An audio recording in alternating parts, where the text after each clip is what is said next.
All right, guys, welcome to this week's Studio Hot Rods Restoration Revelations. I got something I've been wanting to fix for a while, and this week I'm going to jump on it. My name's Harry, and I pretty much own one of the coolest hot rod shops on the planet, but I'm an inventor by trade. I come up with all kinds of cool ideas and technology and put them in these old vintage rides. One thing that's been bugging me, I'm going to address it for you guys this week, is this. Do you know what's wrong with this? This I put on a car in 2015. It's absolutely a bad idea. And let me tell you, the bad part is this thing just chokes it out. Your engine's got to breathe. You got a big motor with a big cam pulling all kinds of air through this little tiny filter. Bad idea. Anyways, like, subscribe, follow along, because this week we're going to have some fun. I'm going to show you exactly what I did to overcome getting choked out. All right, let's get rolling.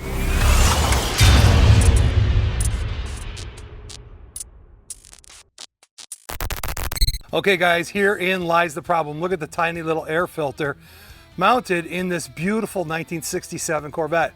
That thing ain't gonna breathe, and ain't gonna breathe much.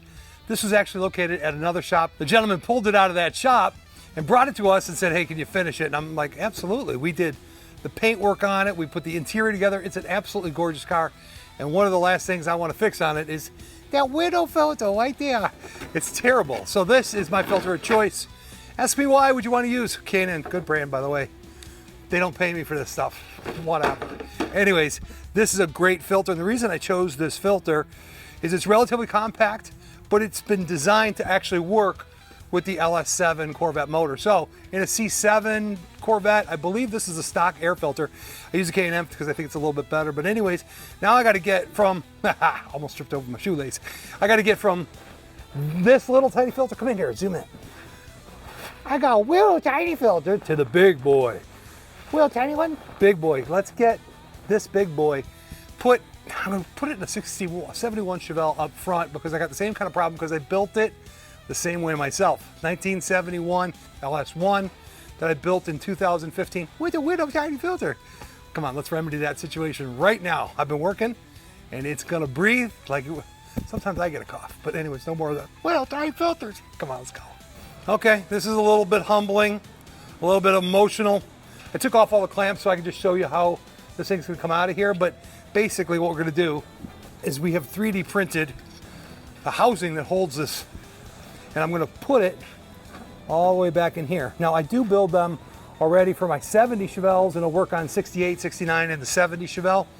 The problem is the headlights are actually bigger on the 1971 and 72, so I wanted to come up with like a universal approach so it would just fit in this spot right here. And I think I got it licked. We've printed it out, but it has never been like actually final assembled in here. So let's go get the parts that we made, that we printed. Have I showed you how the 3D printers make them? It's pretty cool. We should go through that real quick. We are now looking at the printer farm right here in the back of my shop. If you look right here on the screen, that is the part that's actually getting printed inside. If you look at it, you can see this one is stabilized, and what it has to do before it actually prints is it actually has to bed level. So this is what products look like when they're done and they're in the bed. These are our mirror gaskets that we print. But anyways, back to this. This is the trim ring that holds the K&N C7 filter that goes in the Corvettes. Side note, if you want an AC Delco filter, it'll fit in the same thing. It goes in the exact same spots. I'm just kind of a fan of the K&N. But anyways, this ring goes on the outside edge of it. You can see it's got its mounting hardware located all around the edge. And then you take a piece like this. This is one that comes out of the printer. Let me show you again. All the supports that it takes to actually print this, a lot of this stuff gets thrown away. Look at this. Look at that huge piece. That's all just garbage. It's fun to play with. Like, don't get me wrong, I can play with this. You just crush it and tear it apart and it just goes forever. It's addictive. All right, back to the situation at hand. This ring is printed, and then we got the case that actually is made smaller now for the 1971 Chevelle to get it to go in the inner fender well, right? Let's go put that in the car, and you can see there's a difference. See this one versus this one. This is for the 70 Chevelle. Double headlights gave us more room with the exoskeleton on the outside to make it more rigid. This one actually takes more material, and it's a thicker material, but it's heavier duty so it won't collapse or move under heat and pressure. But anyways, this is just the trim ring that you can see on the bottom, and then a smaller slimline version of it up top. Come on, let's go start putting it together and put it in the car. It's gonna be fun. I got another trick to show you. Because everybody's motor is a little far forward or a little bit farther back, how do you come up with a product that will give you the ability to actually get it going at the right angle? Now you got some rubber grommets that go in there, I get that. However, these are the parts that are put together right here in my hand. And what this does, if you see, there's angles to this. And if you move it, you can actually change the angle and which way it goes into the device. That's cool because what it gives you the ability to do is get from the hard pipe right down to that filter with a nice straight clean line. And if you notice, this also has the exoskeleton on the outside of it. It's very rigid. There's a little plastic seal that goes inside of each one of these, a little rubber seal, sorry, that goes inside to seal it up. You put it in position, then you just tighten the hardware down. Ping, ping, ping. Now you got the thing in a perfect position. Also, this is the cold air scoop that will go mounted below the bumper on the driver's side. Drafts air in through a tube, through an interface in your inner fender well, and directs it right at, yep, you got it, right at your air filter, because you want the coldest air possible going into your engine bay. All right, now let's put it all together. Come on, it's gonna be fun. Remember the three components I talked about on the way over? You have the ability to actually change the angle of the location. So as you put this together on here, this goes with a little rubber fitting there, and then this can actually change the angle depending on where your car has actually got this. So it's not even just for a Chevelle. It'll probably go in the Corvette and back as well. It's universal fit. Anyways, this bad boy goes on here, like so, and then this hooks up to the filter. But what we have found is if you pre-assemble it first, put it together, it goes in much easier. So let's put that assembly together and then drop it in the car. How cool, huh? All right, let's go ahead and assemble this one. It is not that difficult, just a few parts. I love the fact that you can actually adjust the way the direction goes with it. It's so slick. You put it in there, do your final adjustment, and then you can tighten it up. Now that we got it put together, we're gonna go ahead and install it in the car. This thing looks like it should be on the space shuttle or something, doesn't it? Hopefully this goes in smoothly. Ooh, and it looks slick. Got to tighten up all the clamps and whatnot so it all buttons in there. But man, now you got a nice air filter running into this thing. And the one thing I'm not putting on this car at this point in time is I have not added the cool air induction part that goes under the bumper. But to give you guys options, you can just install it just like this. You still got colder air coming in than right up here behind the radiator, right? Or if you want to put in the whole system, we put a hole in the inner fender well. Actually, hold on a second. I got it in the car right there. Let me show you how it works. It's pretty simple. All right, guys. I'm not going to brag, but I think it's pretty slick.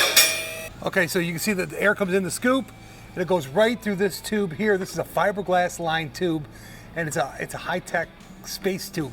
Came from SpaceX. Might even be from Mars. No, anyways. It goes right up here to the inner fender well, and then it blows the air right at your beautiful C7 Corvette air filter. Man, it's a pretty slick design. Speaking about designs, I always love to do a little bit of the Bible study at the end of the episode. And I think God's got a great plan for your life. In fact, I know God's got a great plan for your life. And I love some of the design work he's been able to do. Let me show you what I'm talking about in the good word.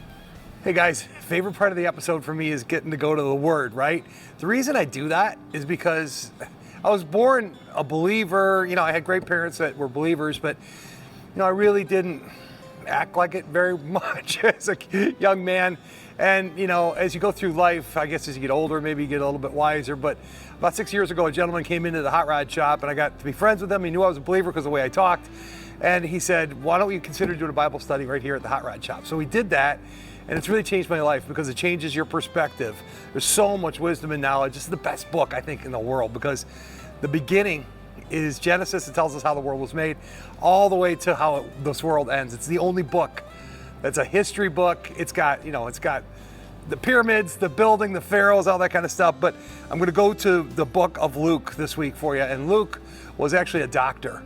Wrote a couple books of the Bible. He wrote Acts and he wrote the book of Luke, which is one of the Gospels. Gospels are like, when you see the red letters, that means it's actually quoting what Jesus actually said. So I always say you're important and God's got a plan for you. And there's a couple little parables that are right here that I would love to just read to you and share with you because this is what Jesus said about how much he loves you and how much how valuable you are. And I'm just going to read a really short little one right here. It's Luke 15:8. Jesus tells a parable of the lost coin. Or suppose a woman that has 10 silver coins and loses one of them. Does she not light a lamp, sweep the house, and search carefully until she finds it?